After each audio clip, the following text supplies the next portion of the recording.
Kisah dimulai dengan memperkenalkan Fenrir, seekor monster peringkat es yang mampu menghancurkan sebuah kota seorang diri. Setelah serangkaian serangan yang terus-menerus, desa yang menjadi korbannya akhirnya memutuskan untuk menggunakan hampir seluruh tabungan mereka demi menyewa kelompok petarung terkenal bernama Taring Naga Berapi untuk mengalahkannya. Disinilah muncul tokoh utama kita, Kurt Rohans, yang secara tidak sengaja melintasi jalur yang sama dengan kedatangan Fenrir karena kelalaiannya.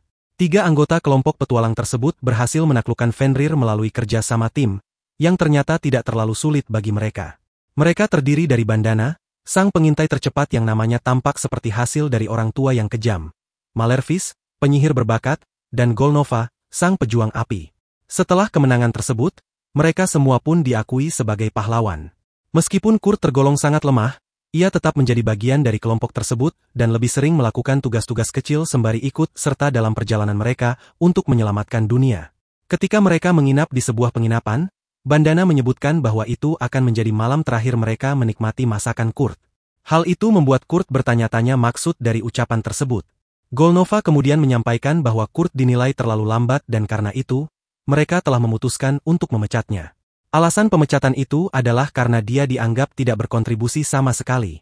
Malervis kemudian menambahkan bahwa di dunia ini, satu kelompok petualang hanya boleh beranggotakan maksimal 4 orang, dan jika mereka ingin berkembang lebih jauh, mereka harus menggantinya dengan seorang penyihir tingkat tinggi. Kurt mencoba meyakinkan Golnova untuk mengubah keputusannya, namun ia justru mendapat tendangan keras sebagai penolakan. Ketiganya kemudian hanya menatapnya dengan rasa iba. Setibanya di kota, tempat pertama yang ia kunjungi adalah Biro Tenaga Kerja. Di sana, ia langsung disambut oleh seorang resepsionis yang menanyakan apakah ia mencari pekerjaan atau sedang ingin merekrut orang. Kurt menjelaskan bahwa ia datang untuk mencari pekerjaan, sehingga sang resepsionis mengarahkannya untuk menjalani wawancara dan tes sikap terlebih dahulu. Setelah mereka duduk, Kurt memperkenalkan diri dan menyebutkan bahwa ia berusia 15 tahun dan berasal dari desa bernama Hast, sebuah tempat terpencil di pegunungan. Resepsionis yang bernama Shin Kirsel terkejut karena tidak mengetahui ada desa di sana, namun tetap melanjutkan wawancaranya dengan menanyakan pengalaman kerja Kurt sebelumnya. Kurt pun akhirnya menjelaskan bahwa dirinya biasa menjalankan tugas-tugas ringan di kelompok pahlawan. Kolmilo Naga Berapi menjadi kejutan bagi Kurt, karena ternyata mereka adalah para pahlawan yang belum lama ini naik ke peringkat SS. Meskipun Kurt menjelaskan bahwa ia telah dipecat, Kirsel justru menegaskan bahwa pengalaman tersebut tetap akan memberi nilai tambah besar dalam penilaiannya. Jadi tidak semua hal berjalan buruk. Setelah sesi wawancara berakhir, Kirsel mengabarkan bahwa mereka akan segera memulai tes bakat. Sebelum itu, ia menjelaskan bahwa kemampuan ini merupakan karunia dari para dewa, dan ada kemungkinan Kurt memiliki bakat tersembunyi yang belum ia sadari. Skala kemampuan ini dimulai dari level G, yang menunjukkan bakat paling dasar, hingga level SSS, yang cukup hebat untuk membuat seseorang dikenal sebagai Black Pistol. Setelah ujian usai, Kirsel menunjukkan hasil bahwa Kurt hanya memiliki tingkat G di semua aspek, yang berarti ia tidak berbakat dalam bidang pertarungan manapun. Hasil itu membuat semangat Kurt semakin merosot, meskipun Kirsel menambahkan bahwa mereka masih harus menguji pekerjaan khusus lainnya seperti pandai besi dan alkimia. Sayangnya, teknisi yang bertanggung jawab tidak sedang tersedia, sehingga Kurt harus menunggu setidaknya 1 minggu. Saat itu pula, Kurt mengakui bahwa ia tidak memiliki cukup uang, dan Kirsel menyarankannya untuk mengangkat karung pasir yang ada di dekatnya. Kurt pun berdiri di depan tumpukan karung dan mencoba mengangkat salah satunya. Begitu ia menyentuhnya, ia merasakan seolah-olah karung tersebut menyedot sebagian kecil dari energi sihirnya. Ia mencoba mengangkatnya dengan segenap tenaga, namun cukup kesulitan untuk menahannya. Melihat usahanya, Kirsel menyatakan bahwa dengan ketahanan tubuh seperti itu, Kurt mungkin bisa bekerja di proyek konstruksi. Ia direkomendasikan untuk menjadi pencampur bahan bangunan di sebuah kota perbatasan wilayah Taikone, yang saat ini membutuhkan banyak tenaga untuk memperbaiki dinding benteng. Kurt menerima tawaran itu dan tak lama kemudian tiba di lokasi proyek, di mana mandor melihat tubuh Kurt yang tampak kurang meyakinkan. Meski begitu, sang mandor hanya memberitahu bahwa tugasnya hanyalah mencampur semen untuk kemudian digunakan memperbaiki dinding. Kurt sedikit bingung dengan penjelasan yang sangat sederhana tersebut, karena menurutnya, semen seharusnya dialiri sihir terlebih dahulu agar kekuatannya meningkat. Saat hendak menanyakan hal itu, sang mandor buru-buru menyela dengan mengatakan bahwa ia akan kembali dalam waktu 3 jam untuk memeriksa hasil kerja Kurt, dan upah akan disesuaikan dengan kinerja.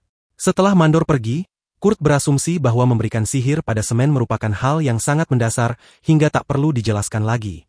Kurt memulai pekerjaannya setelah membuang waktu cukup lama, tepatnya lebih dari 3 jam. Ketika sang mandor datang untuk memeriksa kondisi tembok, ia terkejut luar biasa melihat sebagian besar dinding yang telah diperbaiki dengan sempurna. Menyadari reaksinya, Kurt buru-buru meminta maaf karena telah menghabiskan seluruh stok semen, sehingga ia tak bisa melanjutkan pekerjaan. Namun, perhatian mandor malah tertuju pada kenyataan bahwa Kurt berhasil memperbaiki sepertiga bagian dari tembok barat yang besar hanya dalam waktu 3 jam saja. Meski awalnya merasa sulit dipercaya, akhirnya sang mandor mengakui hasil kerjanya dan memberikan sebuah kantong berisi koin sebagai pembayaran awal. Ia juga menjelaskan bahwa sisa upah akan dikirimkan ke agensi tenaga kerja, serta memintanya untuk kembali bekerja keesokan harinya.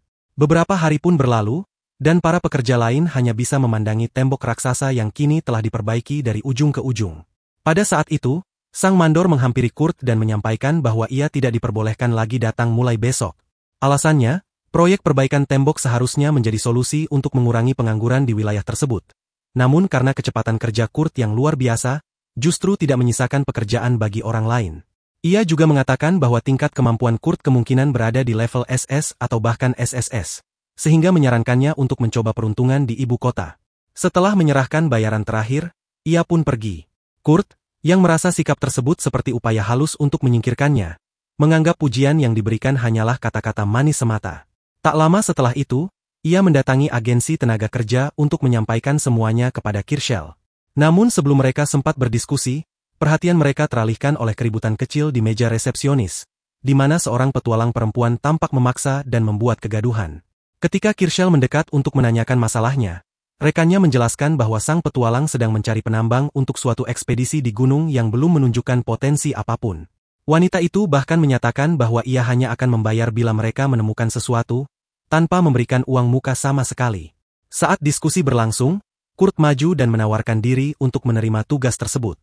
Sayangnya, sang petualang memandang rendah dirinya dan menganggapnya sebagai pria lemah tanpa kekuatan fisik. Namun demikian, staf resepsionis menjelaskan bahwa akan sangat sulit menemukan penambang bertipe kurcaci yang mau menerima pekerjaan semacam ini, sehingga Kurt adalah pilihan terbaik yang dimiliki sang petualang. Menyadari bahwa bila tidak membayar pajak maka gunung itu bisa disita, akhirnya ia memutuskan untuk menerima bantuan Kurt. Mendaftarkan dirinya sebagai penambang dan memperkenalkan diri dengan nama Euryshia. Saat mereka keluar dari agensi, Kirschel sempat berpikir bahwa Kurt terlalu polos dan baik hati.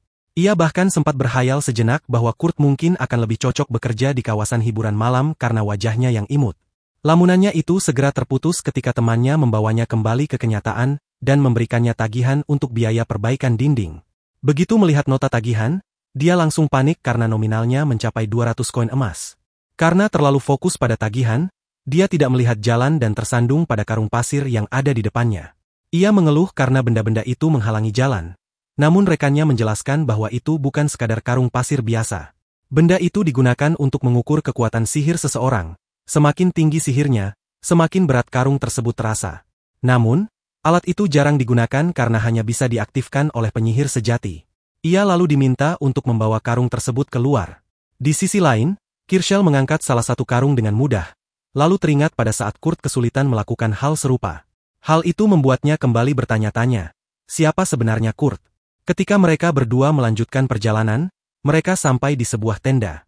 Kurt menolak untuk tidur satu tenda dengan wanita secantik Euryshia, yang membuat gadis itu terkejut. Awalnya ia mengira Kurt hanya bercanda, tetapi saat menyadari bahwa Kurt serius, ia merasa sangat malu. Sepanjang hidupnya sebagai petualang sejak usia 10 tahun, belum pernah ada yang berkata seperti itu padanya. Ia lalu memberinya makanan, dan saat Kurt menyadari bahwa Euryshia sendiri yang memasaknya, dia terlihat senang. Sudah lama ia tidak merasakan makanan buatan orang lain. Ketika malam tiba dan mereka tidur, Kurt terbangun di tengah malam. Saat menoleh ke arah Euryshia untuk memastikan apakah ia tidur, dia terkejut karena gadis itu tidur dengan pakaian yang sangat minim. Meski terguncang, Kurt menahan reaksinya agar tidak membangunkannya dan memilih untuk keluar dari tenda karena sulit untuk tidur kembali. Ternyata, Euryshia tidak benar-benar tidur. Ia sengaja berpura-pura untuk mengamati Kurt, karena mereka akan bersama selama seminggu. Ia ingin tahu apakah Kurt termasuk orang yang akan mencoba memanfaatkan situasi. Kini ia yakin bahwa Kurt adalah pria baik, bahkan sangat manis, dan hal itu justru membuatnya semakin ingin menggodanya. Keesokan harinya, Euryshia keluar dari toko dan langsung menyadari bahwa Kurt tidur di luar. Ia juga melihat bahwa pakaian Kurt telah diperbaiki, bahkan kini memiliki kancing baru. Saat Kurt terbangun, Ia bertanya apakah itu perbuatannya dan terkejut ketika mengetahui bahwa hal itu memang benar. Euryssia pun memutuskan untuk tidak membahasnya lebih lanjut agar tidak semakin terpikat. Ia segera mengingatkan bahwa mereka harus mengumpulkan 10 koin emas dalam waktu seminggu, dan mengatakan bahwa mereka akan mulai menggali, tak peduli di mana lokasinya. Pernyataan ini membingungkan Kurt, yang lalu berkomentar bahwa jika mereka menggali secara sembarangan, kemungkinan besar tak akan menemukan apa-apa. Karena itu, ia menyarankan agar mereka mencari sesuatu yang lebih spesifik terlebih dahulu. Setibanya di lokasi, Euryssia memperlihatkan sebuah batu, lalu membelahnya menjadi 2. Di dalamnya tampak kilauan mineral, dan ia menjelaskan bahwa benda tersebut adalah kristal. Menurut perhitungannya, kristal sebesar itu bisa bernilai sekitar 3 koin emas, membuat Euryssia sangat terkejut.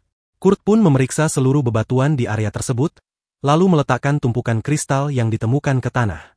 Ia menjelaskan bahwa sebagian besar kristal itu terlalu kecil untuk dijual dengan harga tinggi, sehingga ia berencana untuk mengubahnya menjadi kristal sihir.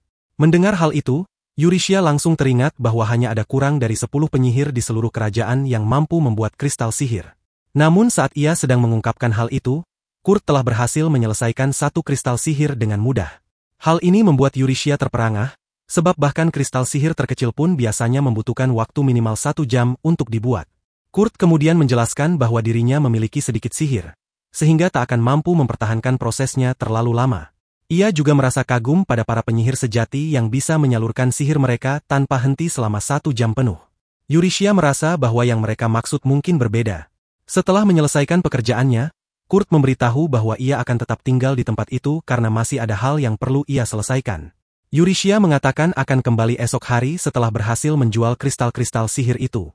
Saat mereka berpisah, dalam hati ia mengeluh sendiri, bertanya-tanya kenapa Kurt bisa begitu menggemaskan. Tak lama kemudian, Euryssia tiba di markas perkumpulan untuk melaporkan mengenai kristal-kristal sihir yang dibawanya. Salah satu ksatria yang bertugas merasa curiga karena kristal tersebut bukan barang impor, melainkan hasil produksi lokal.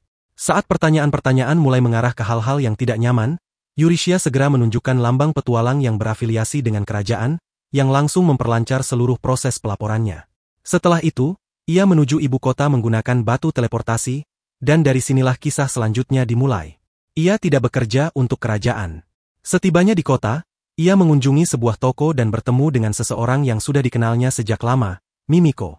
Di sana, ia menunjukkan salah satu kristal magis miliknya dengan niat untuk menjualnya. Mimiko memeriksanya dengan teliti dan menyadari bahwa cahaya dari kristal tersebut sangat redup, menandakan bahwa nilainya mungkin hanya sekitar 10 koin perak. Namun, untuk memastikannya, ia pergi ke ruangan lain. Beberapa menit kemudian, ia kembali dan menyampaikan bahwa ia akan membeli kristal itu seharga 10 koin emas, karena kandungan sihir di dalamnya 10 kali lipat lebih tinggi dari biasanya. Kristal itu tampak redup karena memang dirancang untuk mencegah sihir di dalamnya keluar. Euryssia lalu menginformasikan bahwa ia masih memiliki 49 kristal lainnya. Mendengar hal itu, Mimiko segera memberikannya sebuah kantong besar berisi 500 koin emas. Namun sebelum melanjutkan transaksi, Mimiko menyampaikan 2 hal penting. Pertama, kristal-kristal tersebut tidak boleh dijual di toko lain karena ia meragukan penilaian toko lain yang mungkin tidak akurat. Dan karena asal negara mereka, ia ingin mencegah penyebaran kristal semacam itu. Kedua, Mimiko ingin tahu siapa pencipta kristal-kristal tersebut. Karena jika seseorang mampu menciptakan kristal sekuat itu, maka kerajaan harus melindunginya seolah-olah ia adalah spesies langka. Namun, ia menolak untuk mengungkapkan informasi itu tanpa izin dari si pencipta. Meski begitu, Mimiko bersikeras agar informasi itu disampaikan kepada para penyihir istana yang memiliki gelar setara dengan seorang bangsawan kehormatan. Euryssia menjelaskan bahwa ia sudah tidak lagi menjadi petualang kerajaan, tapi Mimiko dengan santai menyatakan bahwa ia tahu Euryssia sesekali berpura-pura masih menjadi bagian dari keluarga kerajaan demi menikmati berbagai keuntungan. Karena tidak berhasil memaksa Euryssia untuk mengaku, Mimiko akhirnya menyerah, namun meminta sebagai teman agar ia melindungi sang pencipta kristal agar tidak direbut oleh kerajaan lain. Ia juga ingin Euryssia menyampaikan bahwa mereka bersedia mengangkatnya sebagai direktur Institut Sihir Kerajaan, memberinya gelar bangsawan kehormatan, dan jika diizinkan oleh Yang Mulia, memberikan gelar sebagai seorang Count kehormatan. Begitu keluar dari toko, Euryssia terlihat benar-benar kebingungan karena semua ini terdengar tidak masuk akal baginya. Setelah itu, ia pergi ke kantor agensi pekerjaan dan bertanya kepada Kirsel tentang pria tersebut. Karena informasinya bersifat rahasia, ia pun kembali menggunakan lambang keluarga kerajaan. Berkat itu, Yurishia akhirnya mengetahui bahwa pria tersebut dulunya bagian dari kelompok pahlawan, memiliki peringkat G dalam segala bidang, dan telah diberhentikan dari proyek perbaikan tembok. Sebagai kompensasi, ia menerima 200 koin emas. Kirsel kemudian menjelaskan bahwa setelah memastikan bahwa Kurt telah memperbaiki sendirian dinding bagian utara dan barat kastil, Yurishia menyerahkan sebuah kantong berisi 499 koin emas padanya. Ia memintanya untuk menyetorkan jumlah itu ke dalam rekening atas nama C. Terakhir, Yurishia memberinya instruksi sebagai petualang resmi dari keluarga kerajaan, sambil mengingatkan bahwa ia dilarang mengungkapkan informasi apapun tentang dirinya. Keesokan harinya, ia kembali ke pegunungan tempat ia sebelumnya bersama Kurt. Betapa terkejutnya dia saat mendapati bahwa di sana kini berdiri sebuah rumah. Setelah menenangkan diri, ia bertanya bagaimana mungkin Kurt bisa membangun rumah hanya dalam semalam. Kurt hanya menjawab dengan tenang bahwa di desanya, hal semacam itu adalah sesuatu yang biasa dan tidak mengherankan. Sementara itu, kelompok Kolmilo sedang terlibat dalam pertempuran dan mengalami kesulitan besar karena tidak lagi memiliki Kurt sebagai pendukung. Mereka menyalahkan anggota baru, Golnova, yang menurut mereka tidak mampu mengisi posisi Kurt. Seperti biasanya, Golnova bertindak egois, dan hal ini membuat Bandana merasa bahwa tim mereka sudah benar-benar hancur. Ia hanya melihat pertengkaran demi pertengkaran, tanpa adanya kerjasama atau kekompakan. Di sisi lain, Yurishia membahas sebuah tawaran kepada Kurt untuk menjadi direktur di Institut Sihir Kerajaan, posisi yang juga akan memberinya status sebagai bangsawan. Kurt penasaran mengapa ia ditawari jabatan semulia itu, dan Yurishia pun menjelaskan bahwa orang yang menilai batu sihir itu sebenarnya adalah penyihir istana yang bekerja karena hasrat, bukan karena paksaan. Hal ini membuat Kurt sedikit curiga bahwa mungkin saja semua ini adalah jebakan atau tipu daya. Namun, ketika saatnya tiba untuk memutuskan, ia mengucapkan terima kasih atas tawaran tersebut, tetapi tetap menolaknya. Ia merasa bahwa orang sepertinya tak pantas menduduki posisi yang mengharuskannya memimpin orang lain. Hal ini juga berkaitan dengan pengalaman buruknya di kelompok lamanya yang membuatnya trauma. Kemudian mengatakan bahwa untuk saat ini, tugas Kurt adalah bekerja untuknya. Ia tahu bahwa hasil penjualan batu sihir tersebut belum cukup untuk membayar seluruh pajak. Yurishia pun akhirnya mengaku bahwa meskipun mereka menerima banyak uang dari batu-batu itu, sebenarnya ia bukan pembuatnya. Karena itulah ia hanya mengambil 1 koin emas sebagai komisi dan menyetorkan sisanya ke rekening Kurt. Kurt sempat mengatakan bahwa ia tidak perlu repot-repot melakukannya, tetapi Yurishia bersikeras bahwa itu adalah keputusan yang tepat. Dengan suara pelan, ia sempat menyebutkan bahwa jika ia menyimpan semua uang itu untuk dirinya sendiri, ia tidak akan sanggup menanggung rasa bersalahnya. Namun, Kurt tak sempat mendengar ucapan itu karena ia sudah teralihkan, sehingga Yurishia pun segera mengganti topik pembicaraan. Yurishia ingin menunjukkan tekadnya dalam terus mencari mineral, dan hal ini membuat Kurt memberitahunya bahwa kemarin ia menemukan sebuah jalur mineral yang tampak sangat menjanjikan. Meski ia mengucapkan terima kasih atas informasi itu, Yurishia bertanya apakah Kurt cukup tidur, dan ia menjawab bahwa ia hanya tidur sekitar 6 jam. Jawaban itu membuatnya kebingungan, hingga ia mulai menghitung sendiri berapa banyak waktu yang Kurt habiskan untuk membangun rumah serta aktivitas lainnya. Dari pengamatannya, ia mulai berpikir bahwa mungkin Kurt sengaja tidur lebih sedikit agar tidak merepotkannya, apalagi mengingat bahwa ketika masih bersama kelompok Golnova, Kurt hanya tidur 4 jam sehari dengan keyakinan bahwa pemimpin harus bangun paling awal. Kelompok itu benar-benar memanfaatkan kerja keras Kurt, dan kini, demi menjaga prinsip tersebut, Kurt berniat mengganti waktu tidurnya dengan bekerja lebih banyak, yang justru membuat Yurishia semakin bingung. Beberapa saat kemudian, Kurt membawanya ke lokasi yang ingin mereka kunjungi dan menyarankan agar mereka bekerja secara terpisah. Ia juga menjelaskan bahwa meskipun secara kasat mata tidak tampak apa-apa, dari bentuk dan kontur tanahnya, ia menduga ada kemungkinan besar terdapat endapan mineral. Ia pun memperingatkan agar Yurishia tidak menggali lebih dari 50 meter, karena terlalu sulit dilakukan. Setelah Kurt pergi mengambil jalurnya sendiri, Yurishia mulai menggali di lokasi lain, dan secara tak terduga ia menemukan sesuatu yang tampak seperti topas besar. Ia sempat berpikir untuk meminta Kurt mengubahnya menjadi kristal sihir agar bisa dijual dengan harga tinggi, tetapi segera mengurungkan niat karena tak ingin memanfaatkan kebaikan hati pemuda itu. Karena penasaran, ia pun pergi untuk melihat sejauh mana kemajuan Kurt, dan dari apa yang ia lihat, tampaknya sangat mungkin Kurt sudah membangun sebuah tambang. Saat tiba di tempat itu, ia mendapati Kurt memang telah membangunnya, dan meski terkesan, ia berusaha menyembunyikan rasa terkejutnya. Namun begitu memasuki bagian dalam, Yurishia tak mampu menahan perasaan takjubnya melihat betapa luas dan dalamnya tambang itu, jauh melebihi ekspektasinya. Tak lama, Kurt muncul menyapanya, dan meski sedikit gugup, Yurishia bertanya bagaimana hasil kerjanya. Kurt pun meminta maaf karena sejauh ini ia hanya menemukan batuan tak berguna dan sedikit serpihan dari mineral yang ia cari. Saat Euryshia mengintip ke arah tumpukan mineral, ia terdiam melihat gunungan batu yang menurut Kurt tidak berarti apa-apa. Meskipun awalnya dianggap tidak berguna, Euryshia tiba-tiba dikejutkan oleh pernyataan Kurt bahwa mineral yang mereka temukan adalah mitrilo, sesuatu yang langsung membuatnya terpana. Thor menambahkan bahwa di desanya, mitrilo sangat melimpah sampai-sampai dibuang begitu saja. Euryshia semakin terkejut karena ia tahu betapa berharganya mineral ini, bahkan lebih bernilai daripada emas dan platina. Pikiran itu saja membuatnya semakin tak percaya. Sambil mencoba memahami semuanya, ia bertanya mineral apa yang sebenarnya sedang dicari, dan Kurt menjawab dengan santai bahwa itu adalah sesuatu. Euryshia pun langsung mengenalinya sebagai logam legendaris yang dikenal sebagai logam para dewa. Ia tidak mengerti kenapa sesuatu yang seharusnya langka bisa muncul di pegunungan biasa. Namun Kurt menjelaskan dengan polos bahwa mineral tersebut bisa ditemukan di mana-mana, dan jika menggali sekitar 7 km ke dalam tanah, pasti akan menemukannya. Kebingungan Euryshia belum usai, ia lalu bertanya apakah benar Kurt menggali sedalam itu dalam waktu hanya 8 jam, lalu kembali ke permukaan.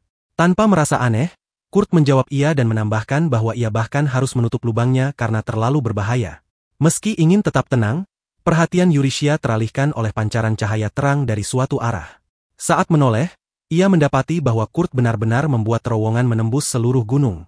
Sekali lagi, ia harus berusaha tenang, tapi memperingatkan agar terowongan itu jangan ditutup. Dalam waktu 2 hari, mereka selesai menambang dan kembali ke kota Samaela. Terowongan tersebut ternyata menghubungkan Samaela dengan wilayah kekuasaan Lord Taone, sehingga Euryshia membuat kesepakatan. Sebagai imbalan atas izin penggunaan terowongan oleh Serikat Pedagang Keliling, mereka harus membayar biaya pemeliharaan yang nantinya akan ia gunakan untuk menutup pajaknya. Pada hari keberangkatan, seorang gadis bernama Bandana mendekati Kurt dan menyapanya. Ia juga memberitahu bahwa dirinya sudah keluar dari kelompok Kolmillo akibat beberapa perselisihan. Salah satu insiden terjadi ketika Golnova, salah satu anggota, keluar dari restoran tanpa membayar sambil membuat keributan. Saat itu, ia memaksa Bandana untuk memberinya daging asap yang sebelumnya dimasak oleh Kurt. Namun, karena persediaannya sudah habis, ia malah diperintah untuk membawa Kurt kembali agar bisa memasak lebih banyak. Bahkan tidak masalah jika ia harus melukai Kurt sedikit. Dengan tenang, Bandana menerima permintaan itu, tapi menggunakan kecepatannya untuk merampas kristal teleportasi dari Golnova. Setelah itu, ia meninggalkannya begitu saja dan menyaksikan penjaga mulai bergerak. Meskipun Bandana masih terus diburu oleh kelompok lamanya, ia yakin bahwa suatu hari mereka akan menangkapnya hanya karena menjadi dirinya sendiri. Namun, hal ini tidak ia ceritakan kepada Kurt. Ia hanya menyebutkan bahwa dirinya juga telah dikeluarkan dari grup tersebut karena tak ingin melibatkan orang yang diam-diam sedang ia awasi.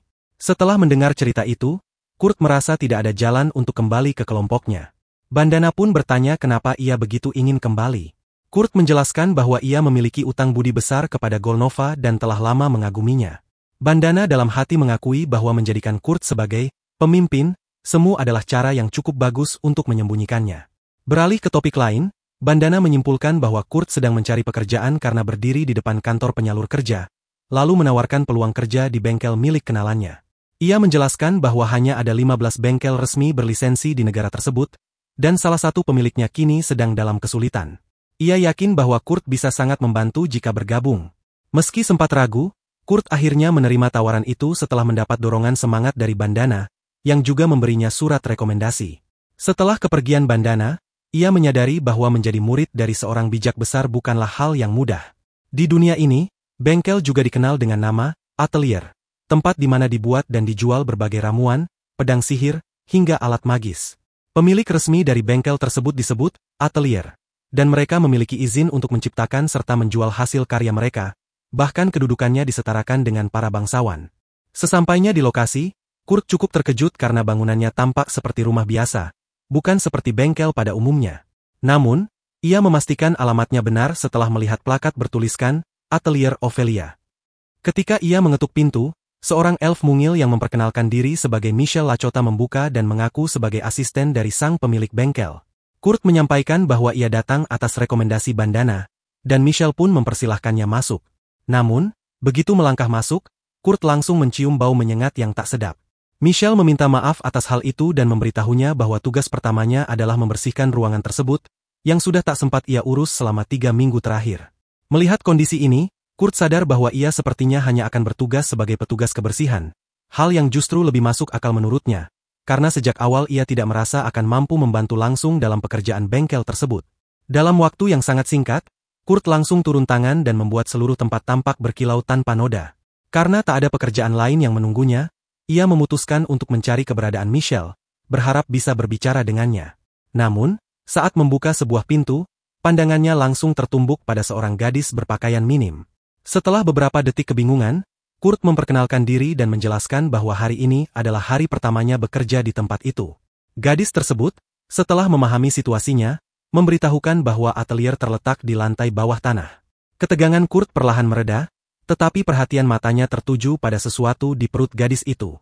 Ia pun diberitahu bahwa itu adalah kutukan. Dengan izin, Kurt mendekat untuk memeriksa lebih lanjut dan menyadari bahwa kutukan tersebut sudah sangat parah hingga membuat gadis itu tak lagi merasakan sakit.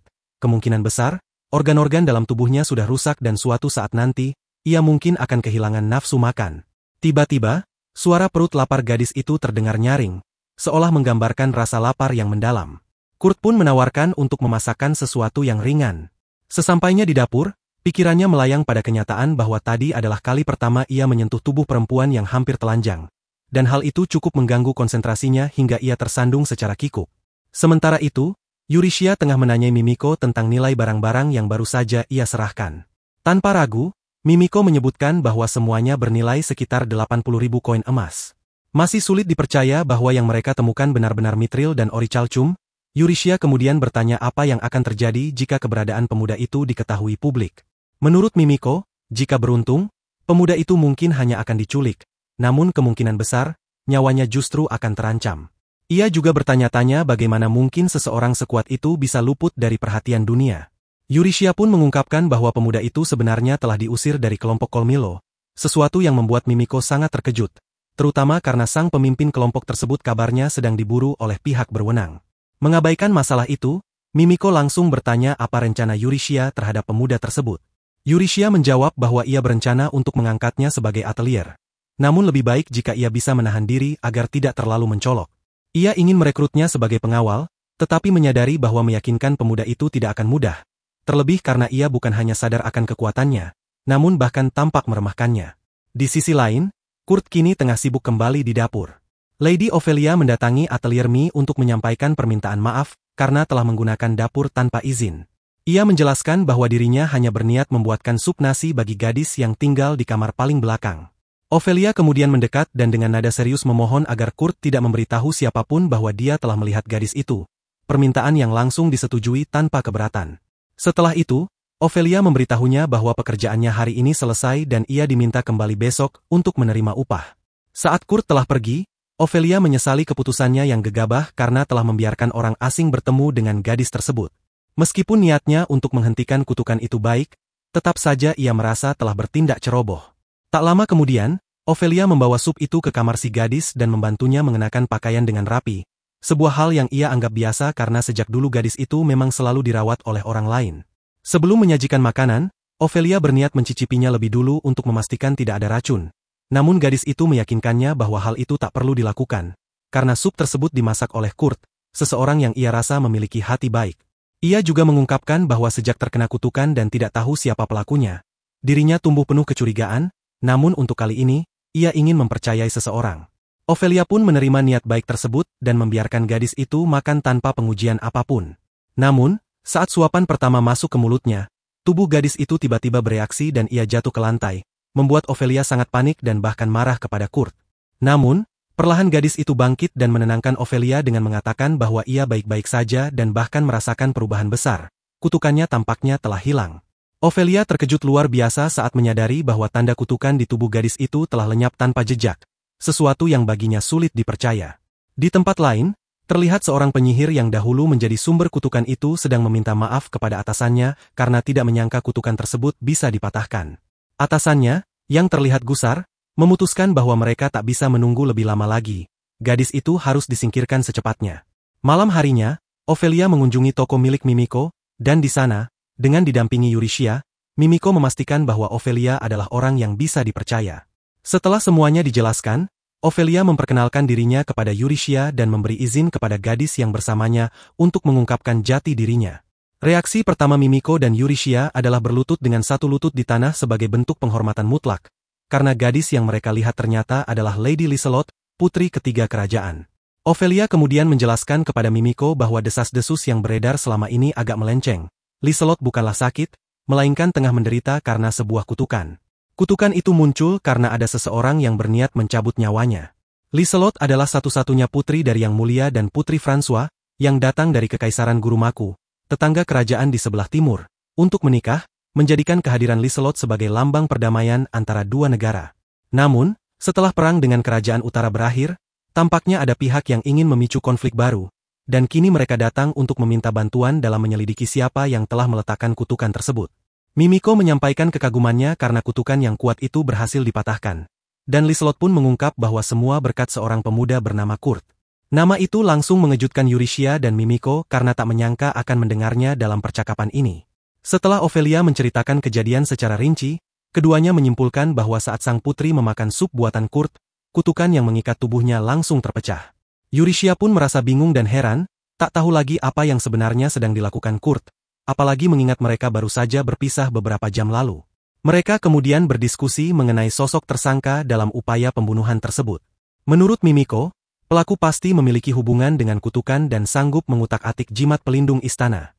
Ada 3 nama yang paling dicurigai: Sanova Rischat, jenderal pertama pasukan ekspedisi kerajaan, Tristan Mayov, seorang uskup dari gereja Poland, serta Isidora Arkmama, permaisuri ketiga raja, nama yang menurut mereka terdengar tak cocok sama sekali. Ophelia menduga bahwa Tristan mungkin menggunakan salah satu pengikut fanatiknya untuk memanipulasi jimat di kamar Alice.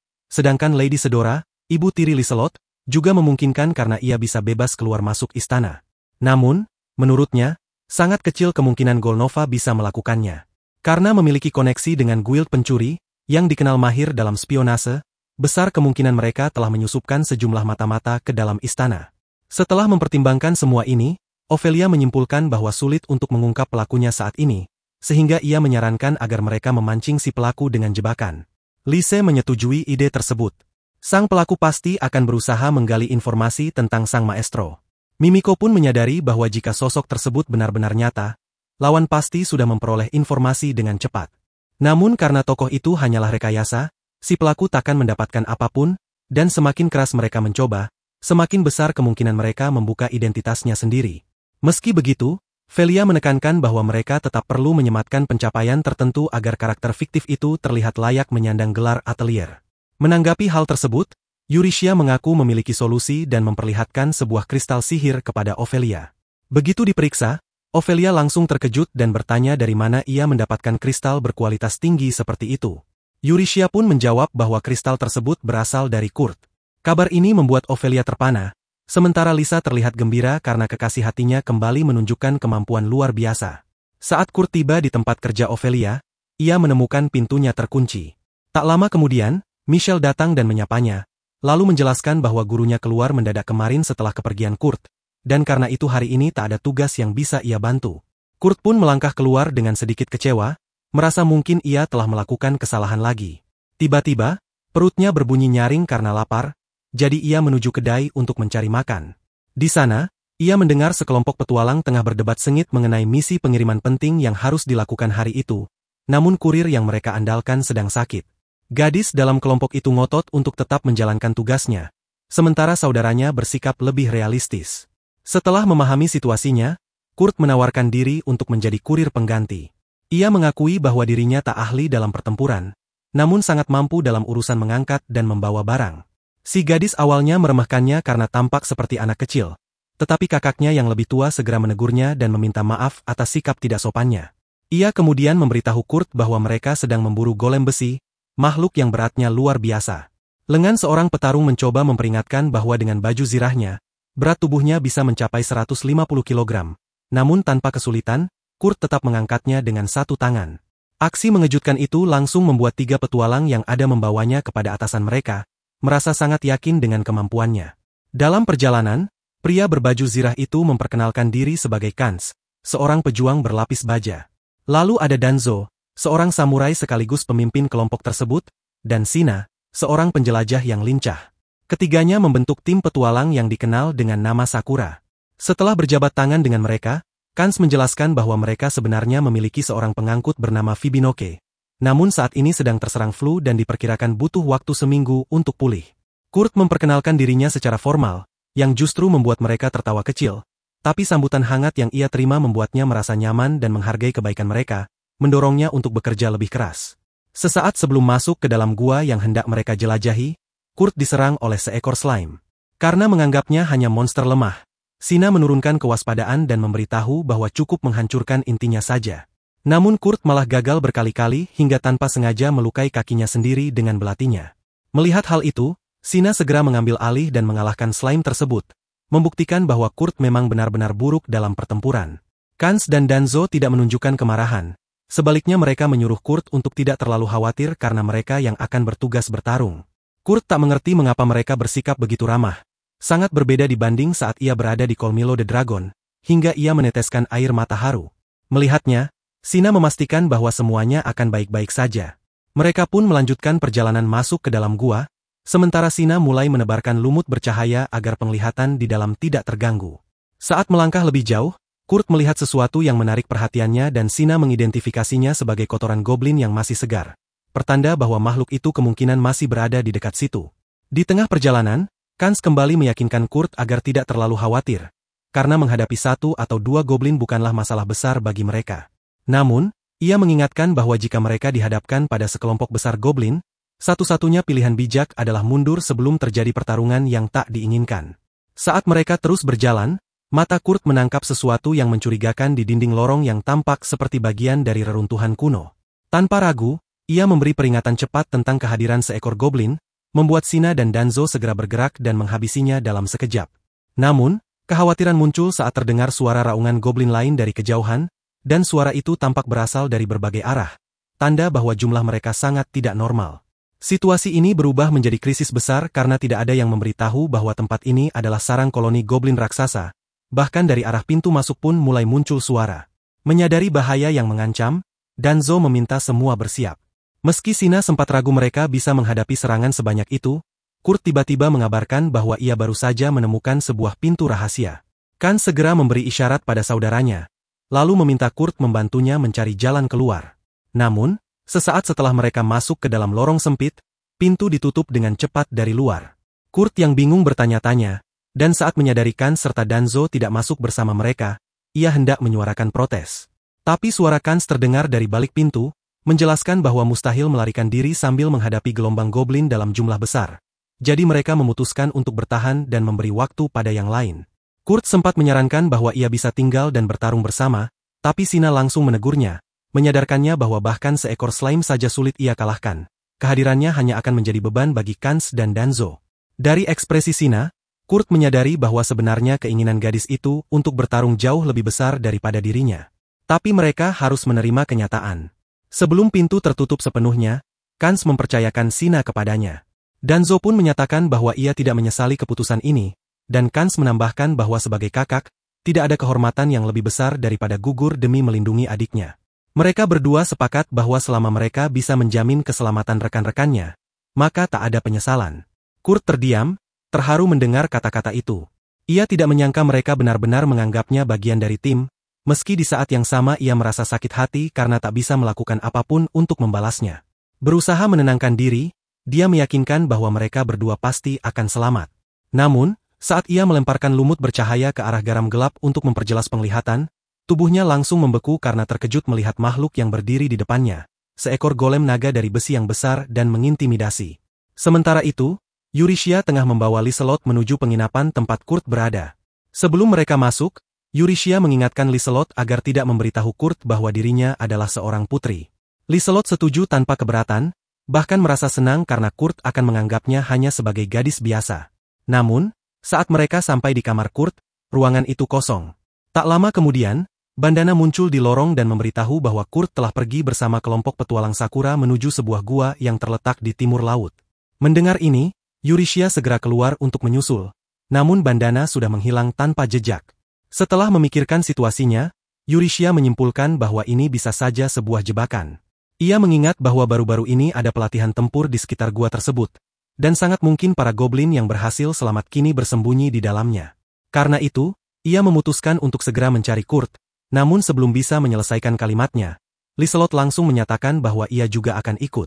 Ia mengecam keputusan pengawalnya yang akan meninggalkannya sendiri, dan sebagai anggota keluarga kerajaan, ia merasa mampu melindungi dirinya sendiri dengan sihir. Euryshia tidak dapat membantah logika itu dan akhirnya mengizinkan Liselot ikut, dengan syarat ia tidak boleh berpisah darinya.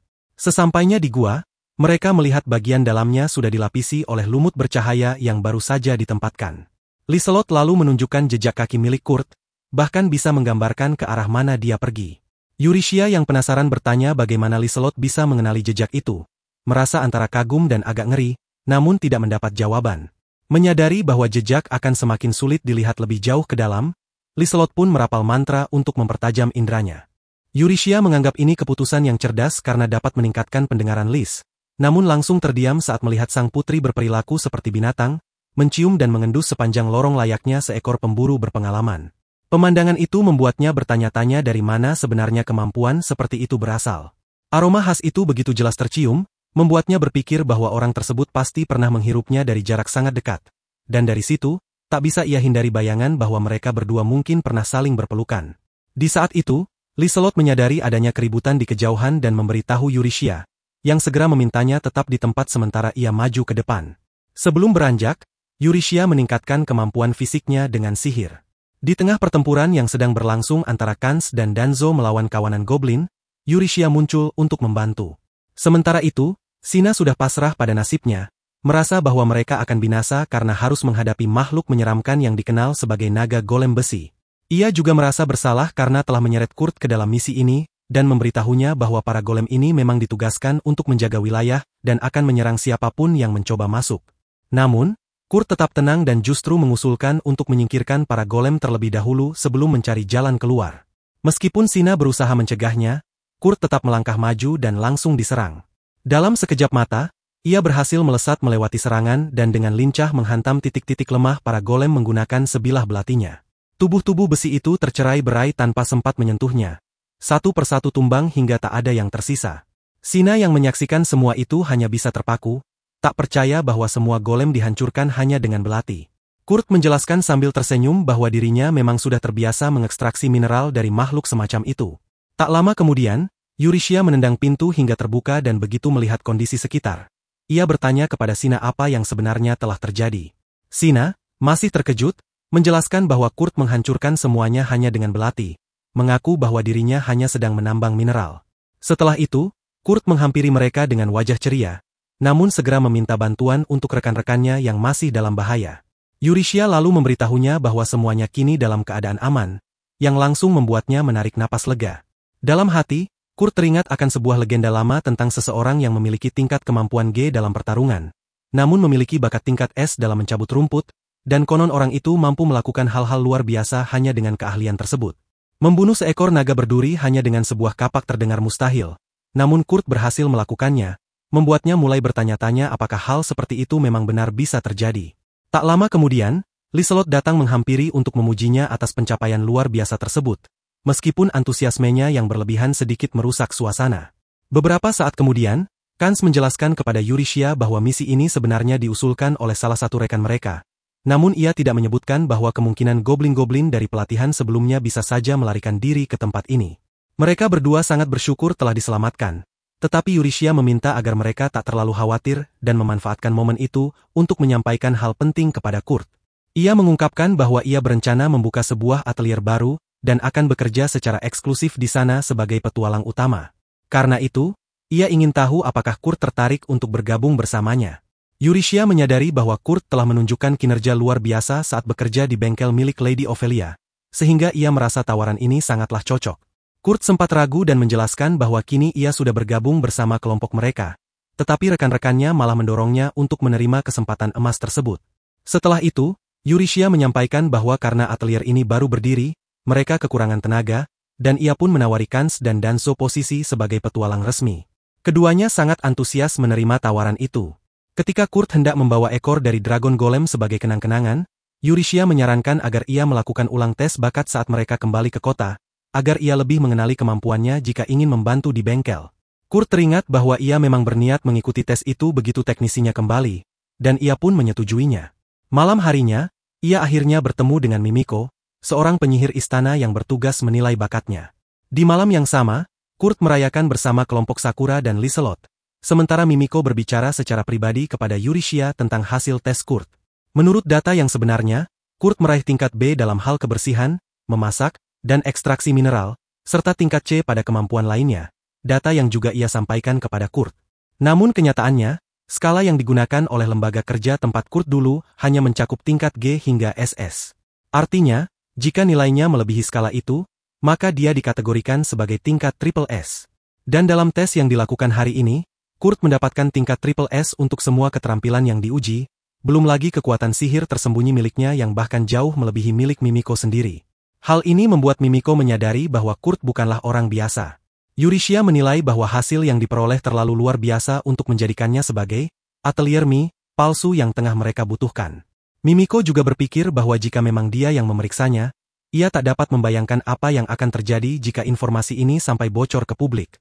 Di tengah kekhawatiran itu, mereka menoleh ke arah Kishel, yang berusaha menutupi telinganya dengan tangan dalam upaya yang gagal untuk berpura-pura tidak mendengar apapun. Namun, agar tekanan tetap ada padanya, Mimiko dan Yurishia sengaja mengulangi pembicaraan sebelumnya, dan hal itu justru membuat Kishel semakin gelisah.